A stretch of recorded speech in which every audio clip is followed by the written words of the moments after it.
نعوذ بالله من الشيطان الرجيم. بسم الله الرحمن الرحيم.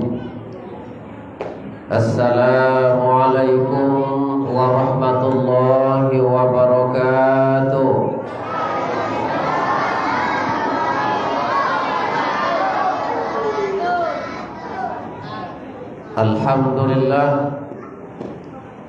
الحمد لله الذي أسرى بعبده ليلا من المسجد الحرام إلى المسجد الأقصى الذي باركنا حوله لنريه من آياتنا إنه هو السميع البصير.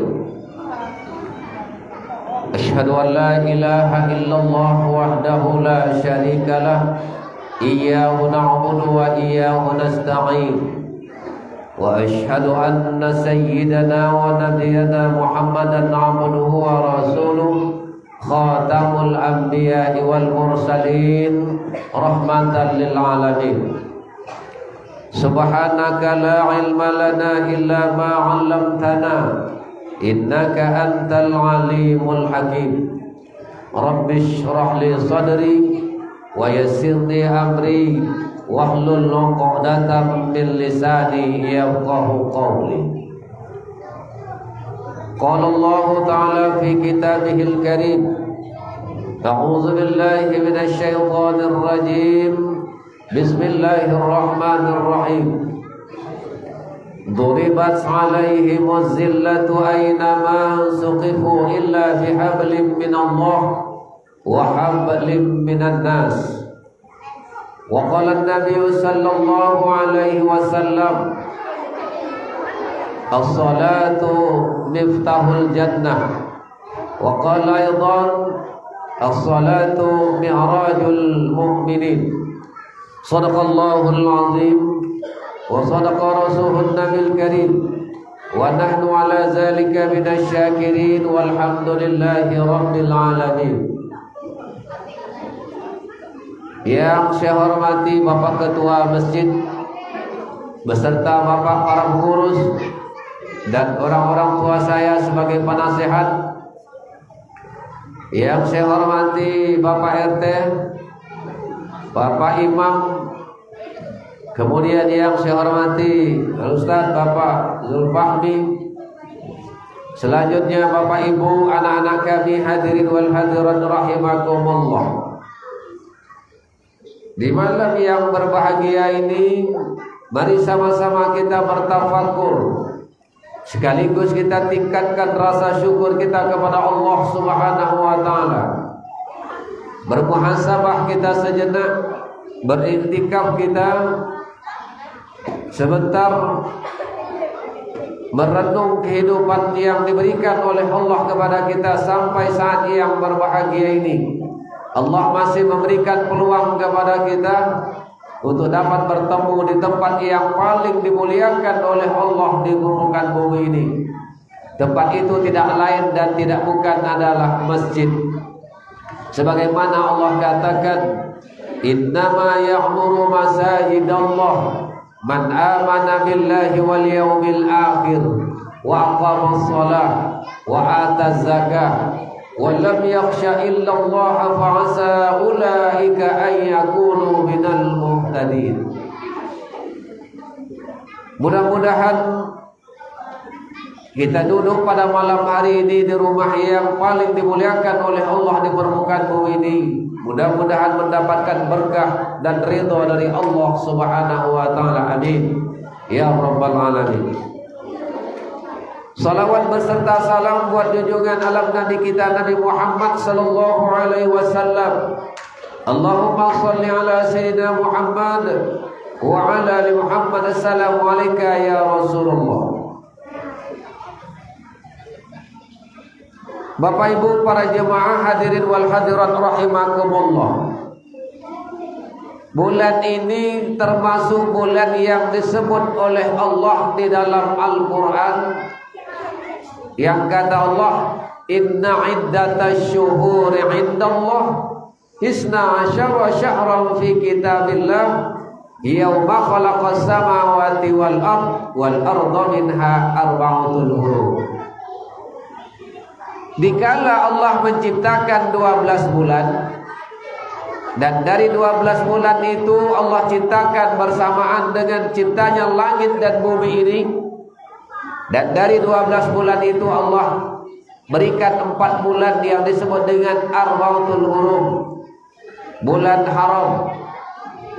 Bulan haram itu adalah yang pertama Zulqa'dah sudah lewat, Zulhijjah juga sudah lewat tahun kemarin, Muharram juga sudah. Sekarang kita sudah berada di bulan Rajab, yang salah satunya adalah termasuk bulan haram. Yang sekarang kita sudah berada di pada tanggal 18 di bulan Rajab hari ini. Apa bulan ini maknanya? Kata Nabi, Inna Rajab syahrullah wa Sya'bani syahri wa Ramadan syahrul ummati. Rajab itu bulan Allah, Sya'ban bulanku, kata Nabi, dan bulan Ramadan adalah bulan untuk umatku. Bulan Rajab ini salah satu fadilatnya, keutamaannya adalah terjadinya proses Isra wal Mi'raj Nabi kita Nabi Muhammad sallallahu alaihi wasallam. Tapi sebelum terjadi Isra wal Mi'raj, Nabi ditempa dulu. Nabi dikasihkan ujian oleh Allah. Banyak sekali ujian yang diberikan oleh Allah kepada Nabi, bukan saja dikala kecil, setelah ia dapat wahyu, setelah dia dewasa dapat wahyu, sebagai dia Nabi dan Rasul. Dan pada bulan Rajab ini jugalah ujian yang diberikan oleh Allah kepada Nabi. Maka bulan ini disebut dengan tahun Aul Izzah, tahun duka citanya Nabi, tahun bersedihnya Nabi. Kenapa Nabi bersedih? Nabi juga sebagai manusia, walaupun Nabi adalah manusia pilihan, dia bersedih. Apa bersedih Nabi? Nabi meninggalnya pertama adalah paman beliau yang meninggal. Setelah paman beliau meninggal pula istri yang amat ia cintai, yaitu Siti Khadijatul Kubra. Bapak Ibu para jemaah yang berbahagia, Nabi tidak bisa membendung air matanya ketika meninggalnya Khadijah. Dulu seorang kaya raya, seorang bangsawan, tetapi sudah berkeluarga dengan Nabi. Diserahkan hartanya kepada Muhammad, menjalankan roda keislaman ini, sehingga Islam ini ya'lu wa la yu'la alaih. Islam menjadi jaya, Islam menjadi dipuja-puja di kala itu, sampai mengatakan Khadijah, ya suamiku, jika seandainya harta sudah habis, perjuangan Islam terus berlanjut, dan engkau akan pergi jemberang, dan tidak ada yang akan menuntut penyeberangan itu, atau tidak ada jambat dianya. Kalau aku sudah tiada nanti, ambillah tulang belulangku untuk dijadikan jambat sebagai untuk menyebarkan ajaran agama Allah. Begitulah istri Nabi Muhammad. Itu yang disedihkan oleh Nabi ketika terjadinya wafatnya Siti Khadijatul Kubra itu. Bapak Ibu para jemaah yang berbahagia, dikala hal yang demikian terjadi sebagai manusia, walaupun manusia pilihan, Nabi Muhammad bersedih. Sedih Nabi Muhammad. Tapi Muhammad bersedih, dia tidak lari kemana-mana. Nabi tidak masuk kepada kelompok-kelompok orang yang fasik. Nabi bersedih lari ke masjid, bertafakur dia di masjid. Orang kadang-kadang kalau bersedih dia galau kehidupannya, cari tempat-tempat hiburan. Sekarang tempat hiburan terkenal di Riau ini Pantai Koning. Ada kan Pantai Koning itu air keruh. tubuh airnya. Bahasa Melayu bukat airnya. Itu paling ngetop. Apalagi di rumah ini yang ngetop adalah nelayan. Keluarga saya dari Pekanbaru sampai di rumah teleponnya, "Ji, di mana Ji?" "Di rumah," kata saya. "Kami di jalan nelayan Ji." "Hah, apa cerita jalan nelayan? Jalan-jalan mana? Darat atau laut?" "Di laut ujung Ji." "Ngapa?" "Makan." Siap makan, dia pulang lagi. Numpang makan lagi Pekanbaru, Pak. Begitu hebatnya Dumai, makan di Dumai, jalan nelayan. Ada ikan lombik ya dong. Kenapa terkenalnya Dumai itu? Pertama tolnya, kedua pantai yang keruh tadi. Kalau pergi pantai Terucuk, Pak, mungkin tak balik gitu. Pantai Terucuk di pesisir selatan sana, nah itu luar biasa indahnya. Ini jadilah Dumai, jadilah terkenal juga. Nabi Muhammad tidak lari kemana-mana, ke masjid. Maka pada malam hari itu setelah dia fardu, setelah ia menjalankan ibadah ketika itu bersama sahabat, ibadah itu adalah ibadah ketika Nabi Ibrahim alaihissalam. Dia tidak pulang ketika itu. Nabi Muhammad pulang rasa sedih. Kenapa? Istrinya wafat sudah. Khadijah meninggal dunia. Nabi tinggal di masjid, berdiam di masjid, beriktikaf di masjid. Ketika dia beriktikaf di masjid, terasalah ngantuk yang amat luar biasa ngantuknya Nabi Muhammad. Itu diceritakan dalam buku Dharatun Nasihin dan termasuk buku Tanbihul Ghafilin. Ngantuk sengantuknya Nabi Muhammad. Muhammad tertidur pada malam hari itu.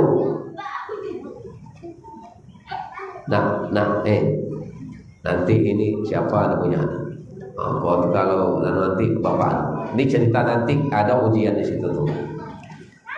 Tidur Nabi. Ketika tidur datanglah Jibril. Dipegangnya kaki Muhammad. Mat, biasa kan gitu kan.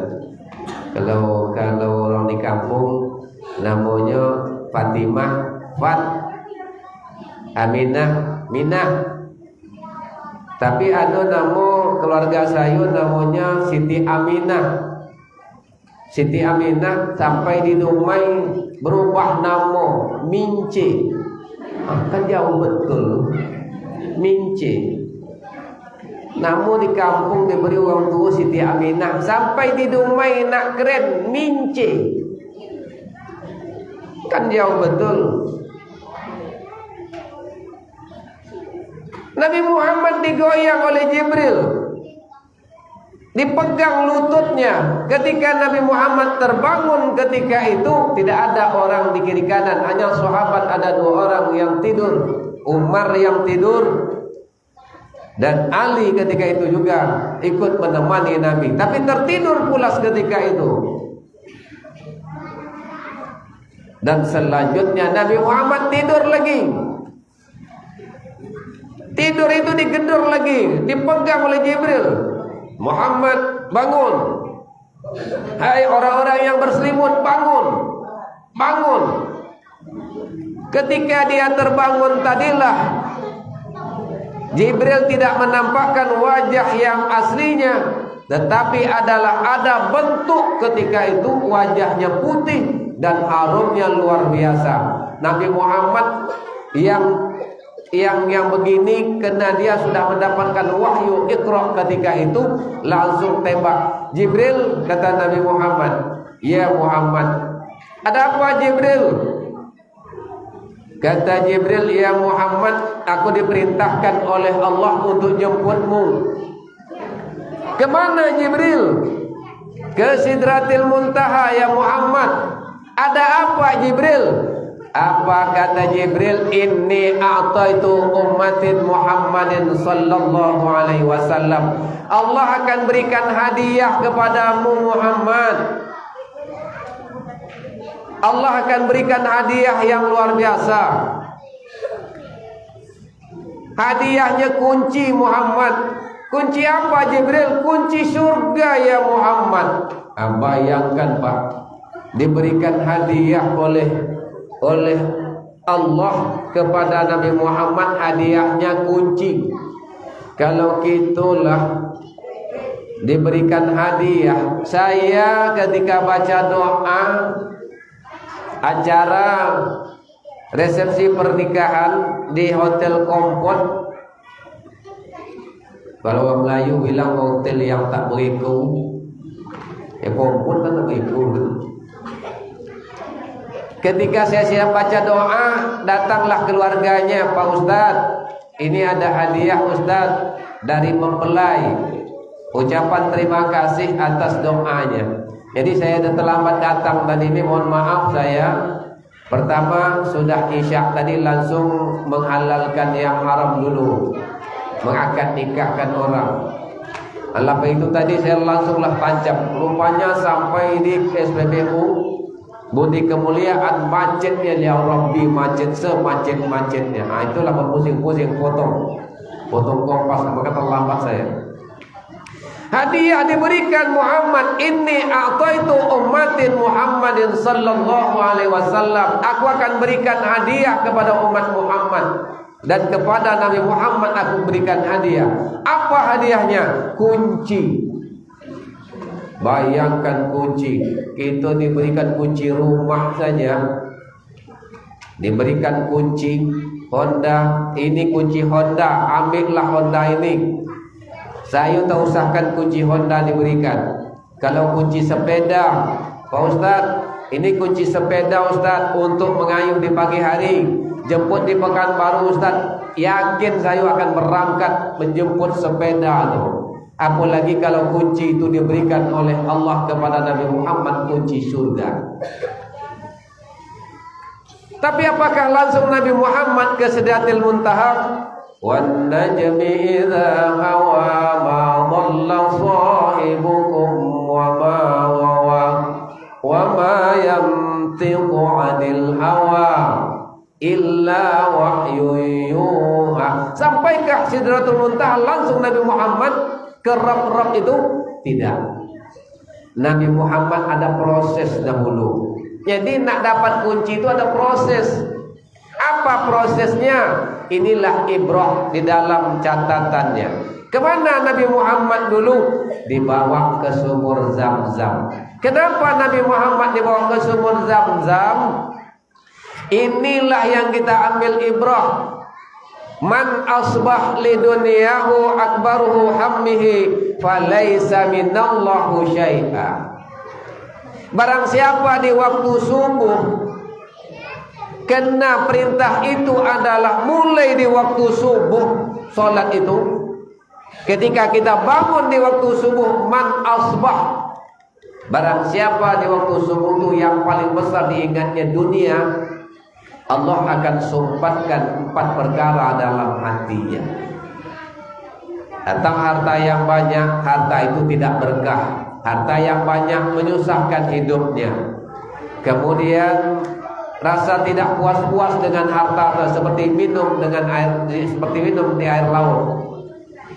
Kemudian adalah dia semakin punya harta, semakin jauh dia kepada Allah. Barang siapa yang di waktu subuh bangun, dia mengingatkan dunia yang paling besar ia ingatkan, maka Allah akan melepaskan 4 perkara di dalam hatinya yang saya sebutkan tadi. Bapak Ibu para jemaah hadirin wal hadirat rahimakumullah. Kenapa ke sumur?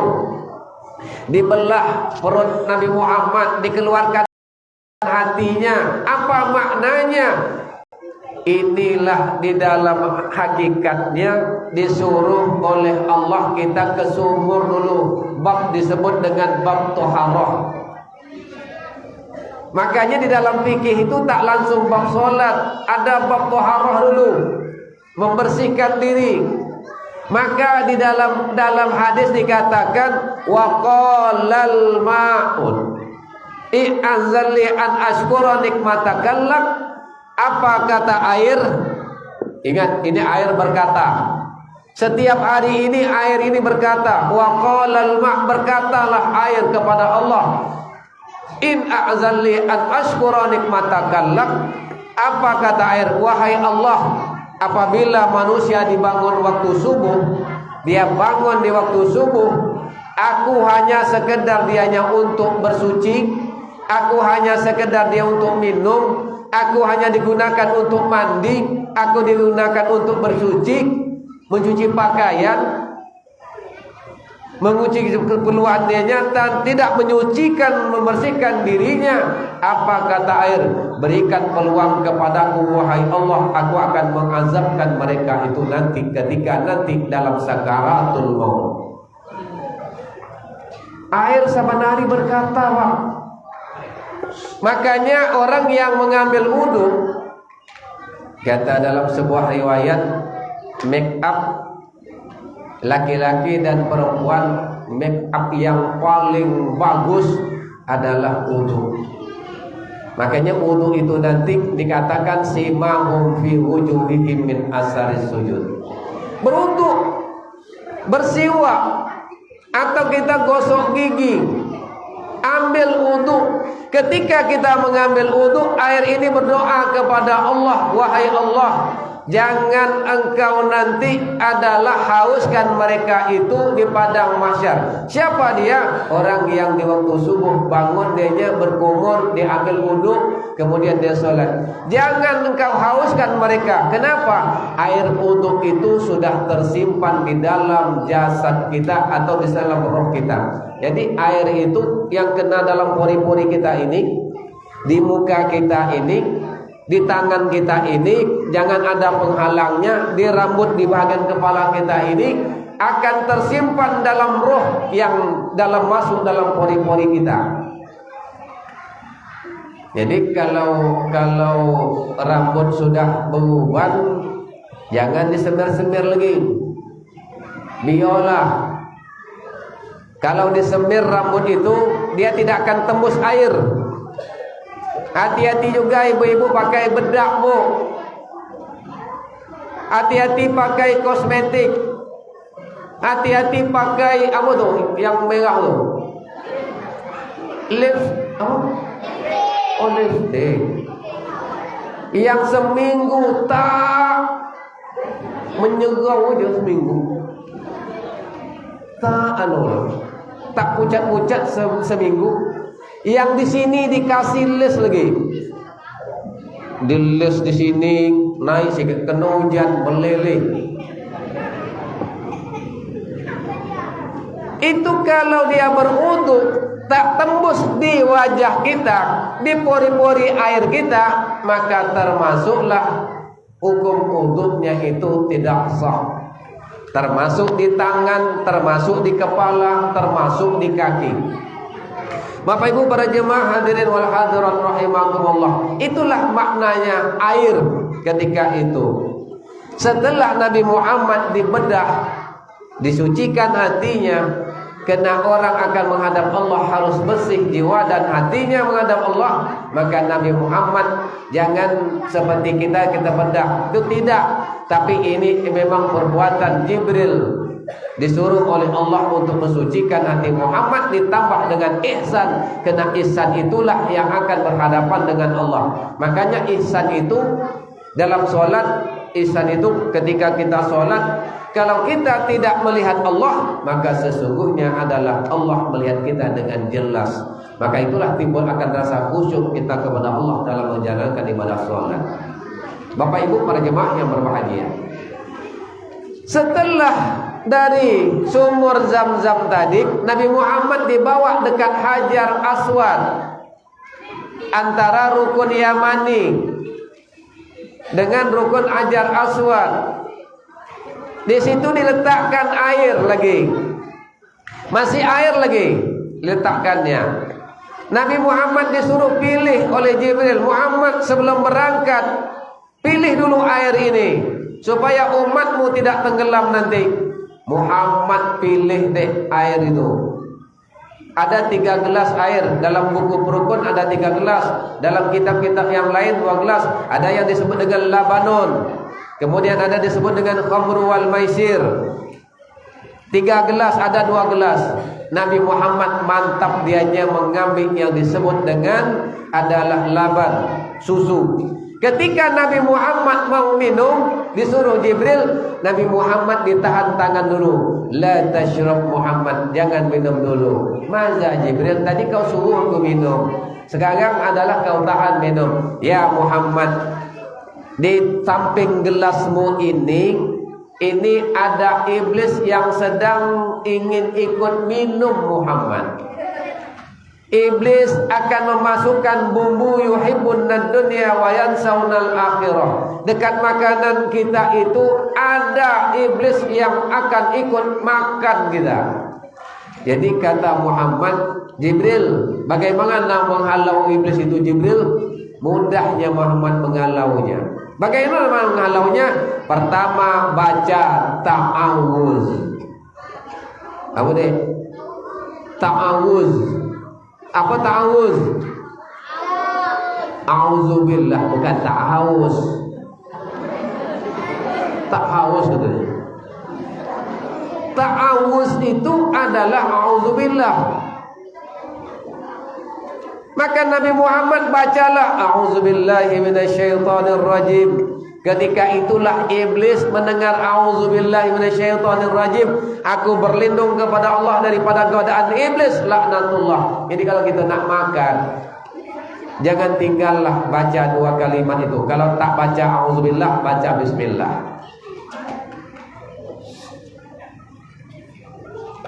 Dan dibaca a'udzubillah. Kemudian Nabi Muhammad mau minum, ditahan lagi Jibril. Muhammad, jangan minum dulu. Ada apa Jibril? Bacalah doa Muhammad. Sebelum makan itu baca doa, biar dapat berkah dianya. Itulah doa yang diajarkan. Allahumma barik lana bima razaqtana. Tadi minum tadi baca belum? Dibaca Allahumma barik lana fima razaqtana wa qina azabannar. Minum lenyum. Minum. Azabannar itu adalah penyakit.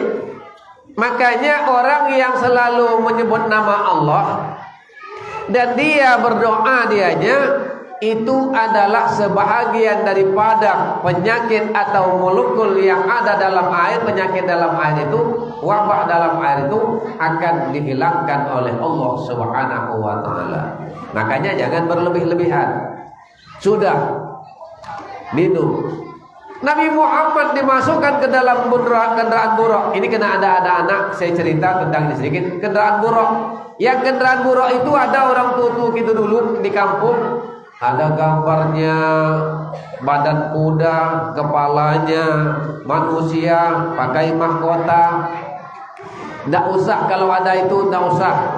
Kendaraan surga itu tidak bisa difoto, tidak bisa direkam. Kendaraan surga itu tidak bisa berbentuk di dunia ini. Kendaraan surga itu yang dia akan nampak nanti di padang mahsyar, akan dinampakkan oleh Allah. Siapa yang akan dapat masuk kendaraan surga itu? Orang-orang yang selalu mendatangi rumah Allah, masjid. Apa kata Allah? Jibril, jemput mereka itu Jibril. Mereka dulu pergi ke masjid, ke rumahku, berjalan kaki dia, pakai kendaraan dia. Sekarang tidak ada kendaraan Jibril. Makanya ada kendaraan, 2 kendaraan dijemput. Yang pertama adalah orang yang suka berkorban. Kedua adalah orang yang saban pagi pergi ke rumah Allah, masjid. Bapak Ibu para jemaah hadirin wal hadirat rahimakumullah. Dalam perjalanan itu banyaklah yang dilihat oleh Muhammad. Ada yang dilihat Nabi Muhammad, orang yang matanya buta. Buta matanya, pegak telinganya, mundur jalannya. Muhammad keheranan. Diceritakan dalam kitab itu, Jibril. Siapa Jibril? Kata Jibril, ummati, umatmu Muhammad. Kenapa umatku Jibril? Yuhibbunad dunya wa yansaunal akhirah. Dia mundur berjalan, kemudian matanya buta, telinganya peka. Siapa Jibril? Umatmu Muhammad. Kenapa umatku Jibril? Dia maju terus di dunia. Dia tidak menoleh ke belakang. Walal akhiratu khairul laka minal ula. Dunia ini nak diraikannya. Itu yang disebut Nabi yuhibbun dunia, terlalu cinta dengan dunia. Bangun subuh dunia, petang nanti ingatnya dunia, bangun tidur lagi dunia, nanti tidur lagi dunia. Inilah orang-orang yang besok di padang mahsyar berjalannya mundur. Kenapa? Dia tidak mengingat menoleh ke belakang. Bahwa maknanya adalah dia dikejar saja dunia, tidak mengingatkan akan masa yang akan datang, bertemu dengan Allah Subhanahu wa taala. Kenapa mata dia buta Jibril? Dia tidak nampak air untuk berwudu, dia tidak nampak rumah Allah, dia tidak nampak Al-Qur'an, maka dia nanti akan dibutakan oleh Allah di padang mahsyar, kata Jibril. Kenapa dia peka Jibril? Dia tidak mengindahkan undangan Allah. Allah undang kita satu kehidupan kita ini, dalam kehidupan kita ini 3 kali Allah undang. Undangan itu yang dilantunkan oleh Bilal. Allahu Akbar, Allahu Akbar. Itu undangan. Iza da'a fa'ajibhu. Apabila diundang wajib datang. Kita yang kalau diundang pesta perkawinan, diundang ke Dumai Barat pergi tu, diundang di Medang Kampai pergi, diundang ke Duri pergi, undangan pesta. Undangan dekat dengan rumah tak pergi. Apa dia? Allahu Akbar, Allahu Akbar. Itu undangan. Undangan. Maka disebut iza da'a fa'ajib, apabila diundang wajib datang. Ada undangan manusia dan ada undangan Allah Subhanahu wa taala. Undangan Allah yang pertama azan. Undangan kedua labbaik Allahumma labbaik. Ya Allah, aku datang memenuhi panggilanmu. Itu dalam proses haji atau umroh. Nah, sekarang sudah 2 tahun tak berangkat haji. Insya Allah tahun ini kalau tidak ada halangan, sudah ditetapkan Arab Saudi, mudah tahun ini akan berangkat kata Arab Saudi. Tapi beban dananya sangat besar, informasinya, tapi belum diputuskan. Kalaupun bebannya besar tidak masalah, yang penting berangkat gitu. Karena daftar tunggu sekarang ini sudah mencapai 24 tahun jemaah haji. Kalau nak haji plus sudah 8 tahun pula menunggu. Jadi Bapak Ibu para jemaah yang berbahagia, undangan. Ada undangan satu lagi, inna lillahi wa inna ilaihi raji'un. Itu juga undangan Allah. Ya, semuanya akan dipertanggungjawabkan di hadapan Allah Subhanahu wa taala. Jadi umatmu, kata Jibril, umat yang matanya buta, telinganya peka, kemudian jalannya mundur adalah umat Nabi Muhammad di padang mahsyar nanti. Kenapa? Karena di dunia dianya adalah maju terus. Pagi dianya tidak ada lagi ingat dengan Allah, petang dia tidak ingat dengan Allah, tengah hari tidak ingat dengan Allah, sampai malam dia tidak ingat dengan Allah. Makanya dia adalah maju seperti itu. Nantinya adalah dia dimundurkan oleh Allah perjalanannya. Bapak Ibu para jemaah hadirin wal hadirat rahimakumullah. Ada lagi, saya contohkan di dalam kitab itu. Ada lagi yang laki-laki dan wanita yang sedang bercakar-cakaran. Laki-laki nyakar wanita, wanita cakar laki-laki. Ditanya lagi Nabi Muhammad, Jibril, apalagi itu Jibril? Dinampakkan linuriyahu min ayatina. Allah beri tanda-tanda, lihatkan tanda-tanda kejadian-kejadian itu untuk dijadikan ibrah, suri tauladan. Apa kata Jibril? Muhammad itu laki-laki yang banyak sudah menyerupai wanita. Saya tadi Pak sholat isya di masjid pas dekat Daeng Toge itu, pas nak ke kantor KUA. Saya lihatlah di samping saya ketika saya salam ke kanan, Assalamualaikum warahmatullahi. Assalamualaikum warahmatullahi. Pak Imam tadi suruh saya imam, tak usah kata saya. Saya ada orang akad nikah, saya tahu saya imam.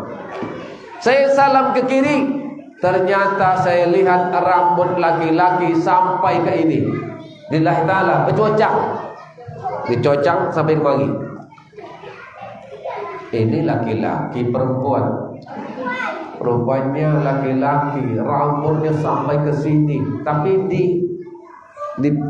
dicocang. Panjangnya rambut, tapi dia sholat. Itulah hebatnya, panjang rambut dia sholat. Banyak yang sudah laki-laki menyerupai wanita. Dan tidak kalah pentingnya adalah wanita sudah banyak menyerupai laki-laki. Pakai celana Hawaii, digawai-gawai dia orang. Hawaii itu apa artinya?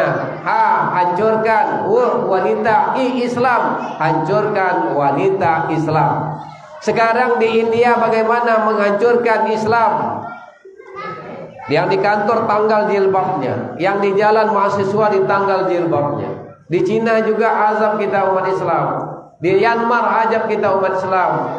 Di Indonesia umat Islam yang notabene-nya, tetapi mohon maaf, bagaimana untuk menghancurkan generasi wanita ini dengan pakaiannya. Ada lagi pakaiannya selain daripada Hawaii, ada lagi jingset. Apa jingset itu? Jin dan setan. Kalau jin itu tebal celananya. Kalau manset, ada jemaah saya di pasar Dok itu pergi belanja melikan, saya juga beli melikan dengan orang rumah. Ketika itu berpapasan dengan ibu, Pak Ustaz, apa kata saya? Apa kata orang rumah saya? Ni yang pula.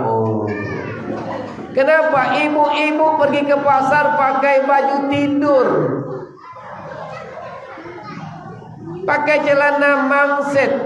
Ya Allah. Kadang-kadang ada lagi yang pakainya talinya kecil aja talinya. Kadang-kadang tak bertali lagi. Tak dipandang salah depan awak, dipandang takut dosa, tak dipandang gila rasanya. Aduh, Ramadan dekat, dia belanja sama beli kue. Bahkan orang Melayu sompak puasa. Tapi tak di sini doh, di sana maksud saya. Ibu-ibu para jemaah, bapak ibu dan para jemaah hadirin wal hadirat rahimakumullah. Oleh karena itu Nabi berikan hadiah ini ataitu ummatin Muhammadin sallallahu alaihi wasallam itu untuk memfilter, untuk membentengi. Inilah hadiah kata Allah, inilah kunci keselamatan hidupmu di dunia dan kunci keselamatan untuk hidupmu di akhirat. Apa dia? Nabi Muhammad langsung terima hadiah itu. Inni a'taitu ummatin Muhammadin sallallahu alaihi wasallam wa nurun salas. 3 cahaya diberikan oleh Allah, 3 hadiah diberikan oleh Allah kepada umat Muhammad. Al-awwal adalah nurus salat, cahaya salat. Yang cahaya salat inilah yang nanti menjadikan ukhuwah Islamiyahnya akan semakin kuat. Bapak Ibu, Kalau tidaklah dengan solat, kalau tidak solat diberikan hadiah oleh Allah kepada umat Muhammad, tentunya masjid ini tidak akan bangun. Kalau tak ada orang membangun masjid kena puasa, enggak. Oh, aku membangun masjid kena puasa, tidak. Aku membangun masjid kena haji, tidak. Aku membangun masjid kena zakat, tidak. Tapi membangun masjid adalah untuk tempat melaksanakan ibadah solat. Mengapa Allah suruh membangun masjid? Supaya umat harus banyak solatnya di masjid. Kenapa disuruh solat berjamaah? Karena itulah disebut dengan ukhuwah Islamiyah.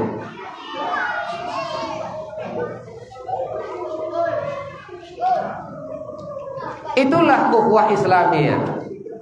Macam ini. Tapi sekarang ini, kemarin anaknya datang, corona namanya. Sekarang mak dia datang, Umi, ya kan? Mak dia datang lagi, ya kan? Mak dia datang supaya kita tak ke masjid. Masjid dijarang-jarangkan. Tak usah berimpak. Ya Allah, Allah suruh kita wa anfiqu mimma razaqnakum min qabli an ya'tiya ahadakumul maut. Suruh kita berimpak sebelum ada penyesalan, sebelum datang kematian. Bapak Ibu para jemaah hadirin wal hadirat rahimakumullah. Jadi oleh Allah diberikan kepada umat Muhammad itu cahaya. Cahaya ini adalah cahaya salat. Bagaimana cahaya itu? Ini contohnya. Saya terbaca buku Imam Al-Ghazali tentang buku itu Hidup dan Mati. Ketika orang dalam sakaratul maut, maka Israel berada di atas kepalanya. Ketika orang dalam sakaratul maut, katakanlah terbaring, Israel berada di atas kepalanya. Ketika berada di atas kepala, maka dia akan menarikkan roh dari ujung rambutnya dulu. Ditarik roh. Ketika akan ditarik roh itu, maka Israel mengadu kepada Allah, ya Rabb, aku tak sanggup menarik rohnya dari ujung rambutnya atau daripada ubun-ubunnya, ya Allah. Maka Allah berkata kepada Israel, kenapa Israel? Karena ada tanda simahum fi wujuhim min asari sujud. Ada tanda bersinar kalimatmu di atas kepalanya, ya Allah. Apa tandanya? Inilah tadi air wudhu. Inilah air wudhu yang dibasuh. Aku tidak sanggup, ya Allah, untuk menarik rohnya dari ubun-ubunnya. Kenapa? Karena ada kalimatmu di atas kepalanya, ya Allah, yang sedang bersinar. Aku takut, ya Allah, menariknya. Apa kata Allah? Dari kakinya, dari ujung kakinya. Apa kata Israel? Juga, ya Allah, di kakinya bersinar. Ada kalimatmu, ya Allah. Maka kata Allah, biyamini, di tangan kanannya, dari tangan kanannya tarik roh itu. Apa kata Israel? Ya Allah, dari tangan kanannya lebih banyak lagi, ya Allah. Dia silaturahim, berjabat tangan, dia memberi sedekah, ya Allah. Dia mengambil makan dengan tangan kanan. Dia banyak mengeluarkan infak. Dia melakukan kebaikan, ya Allah, dengan tangan kanan yang lebih banyak. Di tangan kanannya kalimatmu, ya Allah. Biyamini, tadi bishimal, biyamini, dengan tangan kirinya, di sebelah kirinya tarik roh. Juga, ya Allah, di tangan kirinya juga bersinar, ya Allah. Kenapa? Karena ada tanda air wudhu. Maka tidak beranilah Israel akan menarik rohnya. Maka Allah perintahkan Allah perintahkan malaikat Jibril, buka sayapmu. Dibuka sayap ketika itu, nampaklah gambar surga. Ketika terperangah gambar surga itu, apa kata Allah? Ya malaikat Israel, tarikkanlah roh dari mulutnya. Apabila dia menyebut namaku, tarik sikit. Nyebut namaku, tarik sikit. Nyebut namaku, tarik sikit. Maka keluarlah hadis Nabi, laqinu mautakum, la ilaha illallah, dakhalal jannah. Barang siapa yang akhir kalamnya mengucap Allah, Allah, Allah, atau la ilaha illallah, itu sempurna betul. Tapi kalau Allah saja, Allah, Allah, Allah, insya Allah dia disebut sudah termasuk ahli surga. Tapi tak mudah itu, tak bisa dihafal. Dia ada di dalam solat, adanya di dalam solat, karena itu kuncinya surga. Bapak Ibu para jemaah yang berbahagia, maka dari itu ibadah yang dijemput oleh Allah ke Nabi Muhammad adalah ibadah ini hadiah yang besar oleh Allah diberikan kepada umat Muhammad. Mari kita terima hadiah ini dan kita jalankan hadiah ini dengan baiknya. Kemudian ada lagi hadiah yang menyusul, dua hadiah yang menyusul diberikan oleh Allah. Apa dia? Wa nurur Ramadan, cahaya Ramadan. Sebentar lagi, lebih kurang tinggal 43 hari lagi. 43 hari lagi adalah Ramadan datang. Tadi saya ngasih pengajian, Pak Ustaz, berapa hari lagi Ustaz? 43 hari lagi. Ya Allah, dekatnya Ramadan lagi. Kenapa Bu? Kata saya, utang kemarin belum bayar Ustaz. Utang kemarin, Bu. Oh Bu, diam nih. Dah lunas belum? Sikit ya. Utang kemarin belum bayar. Ini dah dekat lagi datang Ramadan. Ya Allah, utang aku 7 kemarin ya Allah.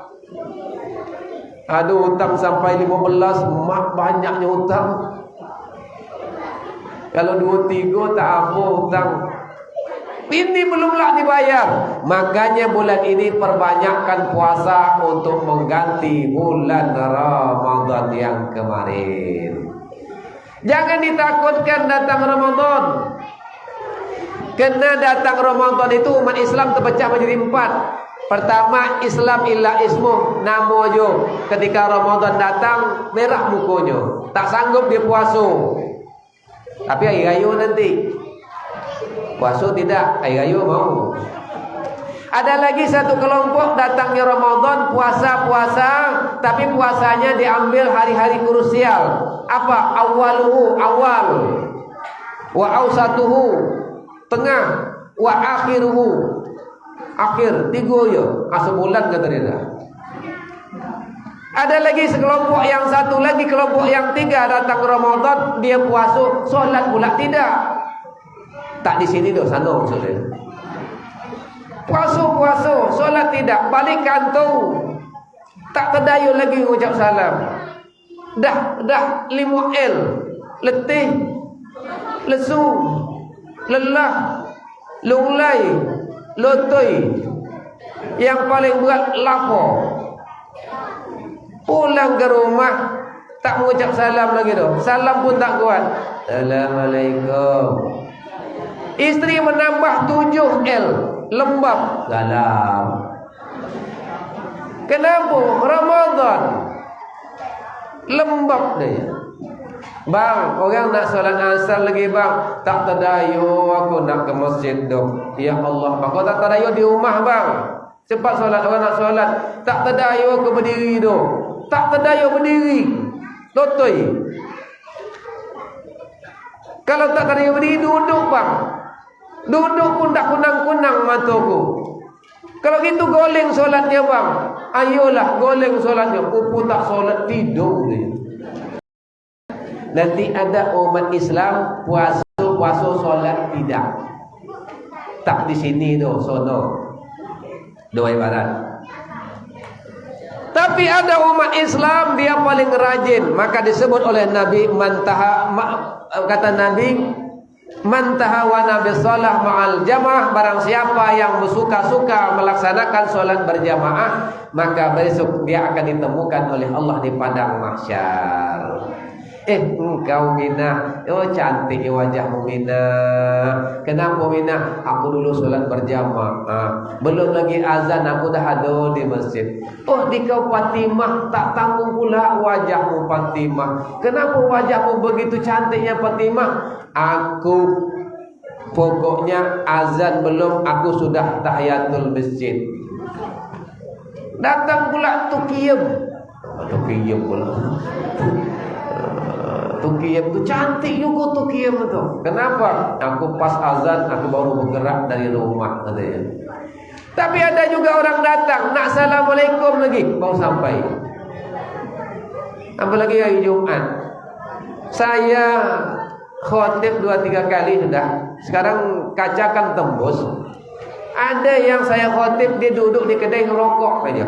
Lepas nak habis khotib, habisnya rokok baru masuk dia. Itu tak dapat langsung.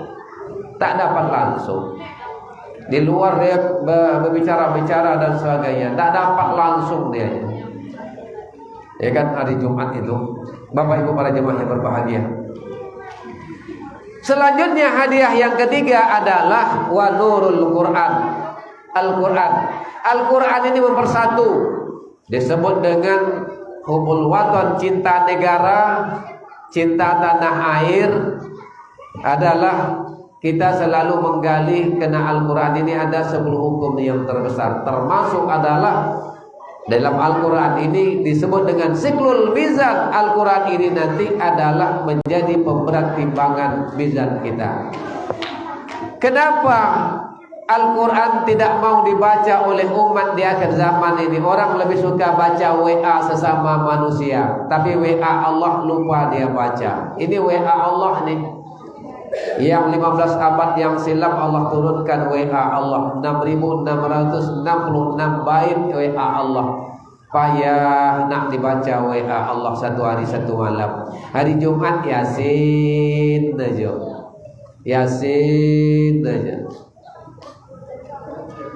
Ya kan? Ada ibu-ibu, Ustaz, saya tak nampak mantu lagi Ustaz. Yang bisa dihafal aja lah Bu, baca. Apa yang bisa dihafal Bu? Qul huwallahu Ustaz. Apa lagi Bu? Inna a'tayna. Apa lagi Bu? Wal asri. Ada yang lebih pendek ayatnya lagi Ustaz? Ada Bu. Apa dia? Yasin atau Kaf Ha Ya Ain Shad. Ada yang pendek lagi Ustaz? Ada. Apa Bu? Yasin. Ada pendek lagi Ustaz? Ada. Apa Bu? Ada Ustaz. Ada kata saya. Apa tu Ustaz? Nun. Kan ada kan ayat tu? Ini hadiah diberikan oleh Allah. Padahal ini mempersatukan manusia. Apa kata Allah? Duribat alaihim wazillatu wa inna ma suqifu illa bihabli minallah wa habli minan nas. Bahwasanya aku timpakan kehinaan kepada kamu. Yang tidak dihina oleh Allah adalah orang yang menghubungkan diri sesama manusia. Walaupun dia bukan sesama Islam, tapi apabila dia baik, mari kita hubungkan dengan bersama-sama. Tapi lebih dikuatkan adalah yang sesama, seiman, seakidah. Ini harus ruhamah ubainahum, selalu kasih sayang. Bapak Ibu para jemaah yang berbahagia, salat ini adalah merupakan bentuk untuk mendapatkan berkah dari Allah. Di antaranya adalah orang yang salat itu akan menjadikan sifat yang disebut dengan dianya adalah sifat at-tawadhu, akan rendah hati, rendah diri, dan suka menyapa, suka bersilaturahmi, suka dianya untuk membuat kebajikan dengan salat yang diberikan oleh Allah kepada kita. Jadi oleh karena itu, marilah hadiah yang diberikan oleh Allah kepada kita ini jangan kita sia-siakan. Masjid yang dibangun oleh manusia kena semata-mata adalah ibadah salat. Kena ibadah salat itu adalah merupakan kunci surga Allah Subhanahu wa taala. Itu yang disebut tadi as-salatu miftahul jannah. Salat itulah kunci surga Allah Subhanahu wa taala. Mudah-mudahan yang mungkin panjang saya sampaikan pada malam hari ini Mudah-mudahan ada manfaatnya terutama bagi diri saya sendiri dan kepada kita yang hadir pada kesempatan yang berbahagia ini. Mudah-mudahan hadiah yang diberikan oleh Allah ini jangan kita sia-siakan, supaya kita diberikan keselamatan oleh Allah dunia wal akhirah. Demikian, lebih dan kurang mohon maaf. Wabillahi taufiq wal hidayah. Wassalamualaikum warahmatullahi wabarakatuh.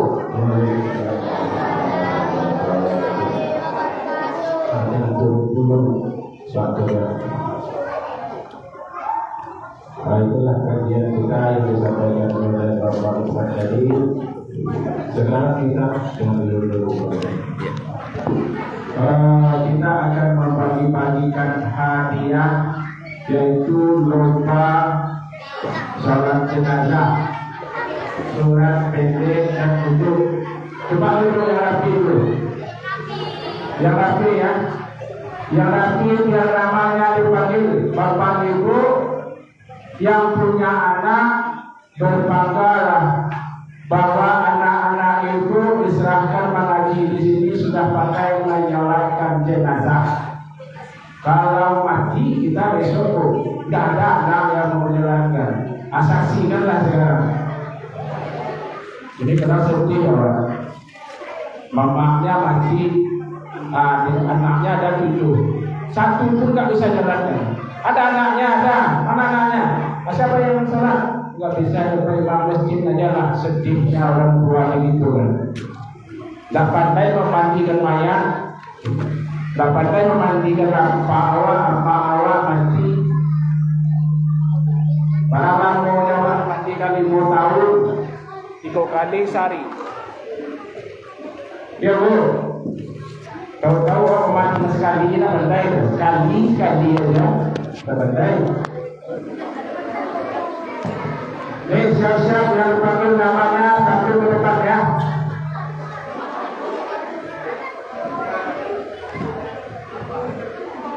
Ini yang peserta untuk Nizam. Ada yang namanya Nizam. Berdiri di sini. Yang namanya Nizam mana? Ada? Hah? Yang namanya Nizam? Hah?